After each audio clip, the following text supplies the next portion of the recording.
કેમ છો બધા? યુકે આવ્યા પછી એવી કેટલીક વસ્તુઓ મેં અપનાવી લીધી છે કે જેની મને ખબર પણ ના પડી. વેલકમ ટુ ધ યુકે મારી નજરે એપિસોડ નંબર 7. યુકે આવ્યા પહેલાં મને એવું લાગતું હતું કે હું જેવી છું એવી જ રહીશ, પણ અહીં રહેતા રહેતા ખબર જ ના પડી કે યુકેની કેટલીક વાતો તો હવે એક પાર્ટ ઓફ માય લાઈફ બની ગઈ છે, યુ નો. સો સૌથી પહેલાં તો છે કોમ્પ્લિમેન્ટ્સ. કોઈ પણ અજાણી વ્યક્તિ તમને કહી દે કે I like your shoes, you look really lovely today, અને પહેલાં તો મને થોડું સરપ્રાઇઝિંગ લાગતું કે યાર I don't know what to answer, and now I am quite okay with that. Second છે dogs.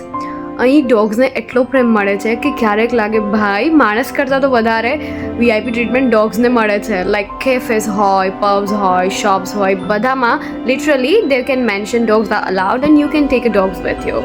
So yeah that's the second thing. Third છે sun is equal to picnic time.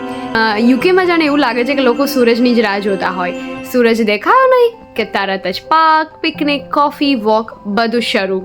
સો યા ચોથું છે ચેરિટી શોપ્સ. તો પહેલાં મને એવું લાગતું હતું કે જે સેકન્ડ હેન્ડની જેમને કોઈ નીડ હોય એમના માટે હોય, પણ લિટરલી અહીં તો લોકો એને ટ્રેઝર હન્ટ જ બનાવી દે છે. લાઈક ક્યારેક તો બ્રાન્ડેડ વસ્તુઓ બી મળી જાય. So yeah it's not too bad, right? And last but not least, sorry. કોઈ તમને અથડાય તો સોરી, તમે કોઈને અથડાવ છો તો પણ સોરી, અને ઘણીવાર ભૂલ કોની છે ખબર ના હોય તો પણ સોરી તો આવી જ જાય. સો આમાંની કઈ યુકેની વાત તમને સૌથી વધુ સરપ્રાઇઝિંગ લાગી? Please let me know in a comment. To be honest, ડોગને મળતી વીઆઈપી ટ્રીટમેન્ટથી I am still getting use to it. So yeah ફરી મળીશું આવતા અઠવાડિયે કંઈક નવી વાત સાથે યુકે મારી નજરેમાં. આવજો.